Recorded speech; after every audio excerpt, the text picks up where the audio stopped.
Welcome to our scripting course. I am Wiseborn Dankwa. In our previous lesson, we saw control structures, variables, and data types in batch scripting. Now, let's look at how we can process a collection of files and folders.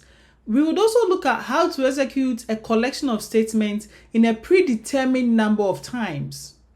We would end the lesson by looking at how to process contents of a file, how to extract information from a text file. As we saw in our control structures lesson, the for loop offers us the opportunity to iterate or repeat an action or command over a given number of times. The for loop therefore gives us the opportunity to iterate or loop over resources such as string contents, collection of files, command outputs, or even a text file. Now this is the syntax. You start with the for keyword, then a switch value, that's a / and a switch value, double parenthesis, a variable name, the in keyword, and the collection you want to loop over, being it a text file, being it command output, then the do keyword and the action or command you want to execute. Now the switch parameter helps us to specify the type of data that the loop will process. So if you want to process or walk through a directory, then you use the /r. If you want to process folders with a path, use /d. Then if you want to process a list of numbers, we use the /l. The f is used for contents such as elements of strings or command results. Let's examine the syntax again and look at what goes into it. So the first we look at is the variable. Now the variable is also known as the iterator, or the variable in the for loop is also known as the iterator because it helps us to loop over the collection a number of times. It should always be a single letter or an alphabetic character, which is between A and Z. Now, don't forget that the iterator is case sensitive. So an uppercase A for an iterator is not the same as a lowercase a. The collection, as we've explained earlier on, could be a text of string, a list of folders, or even a list of files in a directory. So the command here is the list of actions you can take in your script, like make a new directory, like delete a file, open a new folder, write to a text file.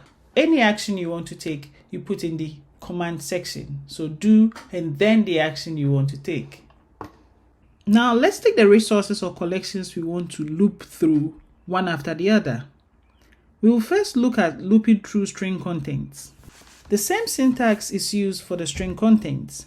However, here we have some option parameters which provide specific functions with regards to strings. Note that since we are looping through collection of strings, we use the F switch or /F switch. Then we provide the options, variable name, in the strings we want to loop through, and then do the action we want to take. Now the option parameters could be any of the following. Let's look at them. We have the delim's and is assigned a character value. That is used to delimit the data. By default, that is if no value or character value is assigned to the delim's option, the blank space is considered as a value. The EOL, which means end of line, also is assigned a value to show the end of line character. The skip n also specifies the number of characters at the top of the file that is to be skipped. Tokens, which is assigned a numeric or integer data types, gives us the number of characters that we are to read from each line, and the default value is 1. Going through the section of our script shown here, we could see that we did not specify any value to delimit the data, and therefore the blank space is used as a default. We are also considering the first 5 tokens, that's from 1 to 5. We are also considering the first 5 tokens that is to be provided at the command line prompt when running our script. That's why we specified 1 to 5. We use the percentage and the asterisk to obtain all the string that's entered at the command line when executing the program. Then we loop through all the string that are provided, assigning the first one to A, the second to B, third to C, fourth to D, and fifth to E. Then we display them on the screen using the ECHO command. So you can see here, if we run the script with this string, it's going to take the first 5 of them, that's up to D, and then display them like this. Note that we could provide any string, we could provide any set of tokens or strings we want here. So that explains how to use the delims and tokens in looping through strings. Let's look at another example here. We have assigned a string value to the variable user list. So this is the string Alexander, William, Molly, Mary, Jerry. Now using the for loop, we're going to loop through and take the first 3 tokens and display them using the echo command. So we use for/f, that means we're going to consider strings. And then here we are just using tokens and then the parameters we specify 1, 2, 3. Then we're going to consider this string that's using the variable name to retrieve the value stored in the string, that's user list, and then we output these values, the first token, second token, and the third token. So the results we get to be Alexander, William, Molly. So that's how we use the tokens to loop through a string that you are given. Let's look at looping through command output using the same syntax. So we have the same syntax as we've seen earlier on with the options in quotation. Don't forget that the variable name in and the command we want to do, or the commands we want to loop through, and then what activity we are to do or what command we are to execute. So we have 2 commands here. The first one is a set of commands we want to loop through, and the second one is the action we want to take or the command we want to execute. Now recollect that the set command gives us the current environment variables. So using this syntax and the for loop, let's look at how we can extract some variables and the values using the set command through the for loop. Let's look at that. First, let's examine the set command and see what we get. So when we type in set at the command prompt, it gives us all the environment variables, the current ones. So we can see all user profile, and this is the value. So we have the variables and their values. So what we're going to do is that using the for loop, we're going to loop through all these variables using this command to retrieve just the environment variables and their values, and then display it nicely like this. For example, variable name, user profile, and then the variable value is this. How do we do that using the for loops? Let's look at it in the next slide. Now let's look at how we can use for loop to get the variable names and their values. So the character we are going to assign to the delims is the assignment symbol, because we just want the variable name and the value assigned to the variable. Then the tokens, we are going to consider the first 2 tokens from each string. And then we're going to use the first command, that's use the set command to retrieve all the variables, then perform the following activities. We display the variable name and the variable value. So I representing the variable name and J for the variable value. And if you run the script, it's going to give you the variable name and the value. So as you can see here, we have the variable name and the value. So we're going to get the variable names and their values in the current environment variables using the set command. So that's an example of how to use the for loop to loop through a command output. Now let's look at processing files or looping through files.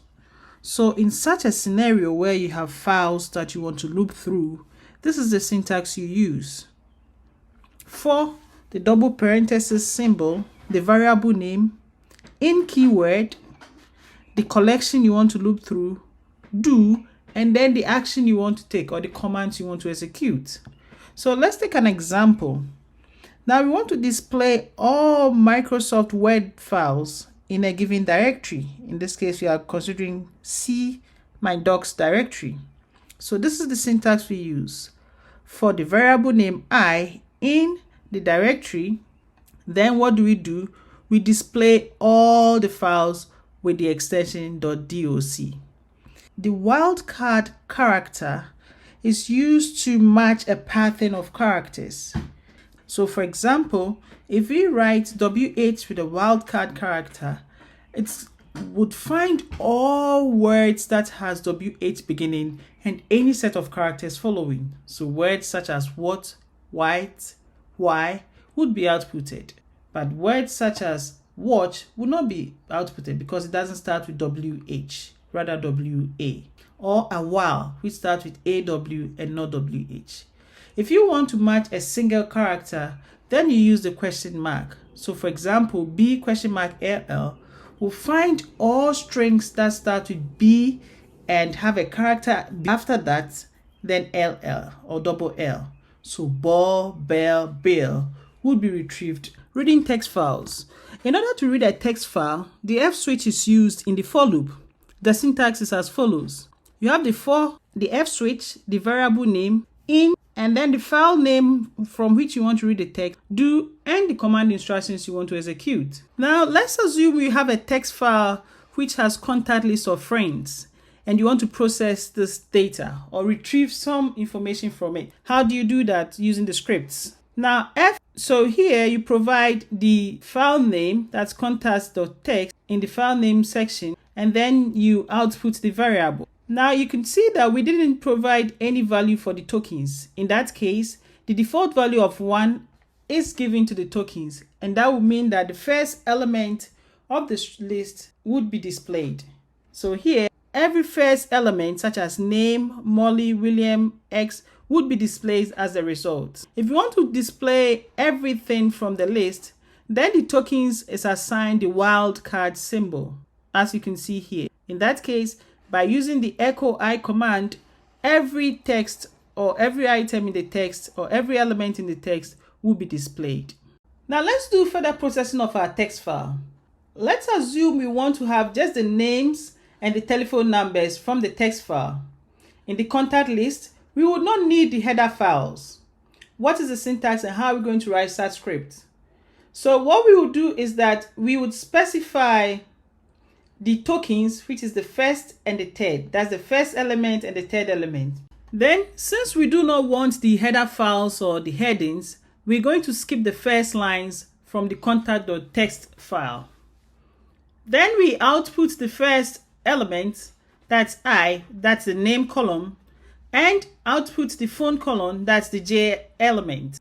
I variable representing the first and J representing the third. So by running this script on the text file, we're going to get just the name and the phone numbers written or displayed on the screen. By using the range of values in the for loop, that is initial value, an increment value, and an end value, we can perform a specific number of iterations or loop a number of times. So the syntax is as follows. For, use the switch L, the variable name, in keyword, and the range of values, the beginning point, the increment value, and the end point. Do, and then the command you want to execute in the for loop. Let's take an example. So here, we want to count up to 3. What do? For with the switch as L, then taking the variable I in the range values from 1 up to 3 with an increment of 1. So we're going to get 1, 2, and 3, and then do or execute this command, echo I. So we're going to display I, which is 1, 2, and 3 as the output. We can also perform some operations or run some commands within the loop. In this instance, we're using the range of 1 to 11 and an increment factor of 1. Then we output welcome to the screen. So welcome will be outputted or displayed on the screen as many times as the loop operates or as we iterate through the loop. Now that we've seen how to use the for loop to process a collection of data, we will look at how to design and write functions or subroutines in our next lesson. See you.